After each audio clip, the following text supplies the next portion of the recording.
చుట్టాలు, ఫ్రెండ్స్ ఎక్కువగా ఉన్నప్పుడు ఆబ్వియస్లీ ఫంక్షన్స్ కూడా చాలా ఎక్కువగానే ఉంటాయి కదా! అలాగా మా మేనగోళ్ళు శ్రీవల్లి ఫంక్షన్‌కైతే పిలిచేశారు.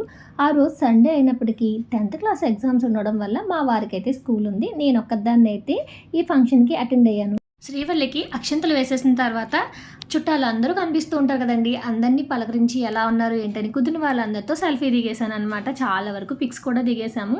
నాకు వరుసకి మేనకోడళ్ళు, అమ్మాయిలే పిల్లలందరితో కలిపి ఒక గ్రూప్ పిక్ అయితే దిగేశాను. వచ్చిన పెద్దవాళ్ళందరూ అక్షింతలేసి ఆశీర్వదిస్తున్నారండి. ఇంకా కనిపించిన చుట్టాలందరితో మాట్లాడే పనులు అయితే ఉన్నాం. మా విజయక్కయితే బావగారు కూయిలిని తీసుకెళ్దామనంట. కూయిలిని తీసుకొస్తే కూలి ఏమో నిద్రపోయింది. కూయిలిని ఒళ్ళో పడుకోబెట్టుకొని మా విజయక్క మధ్యలో కూర్చొని వచ్చిన వాళ్ళందరితో నవ్వుతూ కబుర్లయితే చెప్తుందండి.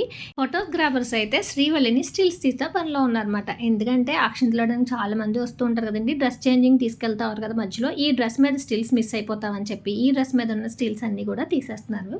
వచ్చిన వాళ్ళందరూ అమ్మాయికి అక్షింతలు వేసి ఆశీర్వదించిన తర్వాత నెక్స్ట్ అయితే లంచ్ సెక్షన్‌కి వచ్చేసారనమాట. మొత్తం ఈ రో అంతా మా మేనగోళ్ళు, కూతుళ్ళు, వరుసయ్య వాళ్ళందరూ పిల్లల బ్యాచ్ అంతా ఒకేసారి అయితే కూర్చొని తింటున్నారనమాట. ఇంక ఇటువైపు అయితే మా ఆడపడుచులు, తోటికోడళ్ళు వాళ్ళందరూ అయితే కూర్చున్నారనమాట. మేమైతే నెక్స్ట్ కూర్చోడానికైతే వెయిట్ చేస్తున్నాము. ఈ మధ్య ఫంక్షన్స్‌లో ఎక్కువగా అన్నీ నాన్ వెజ్ ఐటెమ్సే పెడుతున్నారు కదండీ! వీళ్ళు కూడా నాన్ వెజ్ ఐటెమ్స్ అన్నీ కూడా చాలా బాగా అయితే పెట్టారనమాట. ఫుడ్ మాత్రం చాలా సూపర్‌గా ఉంది.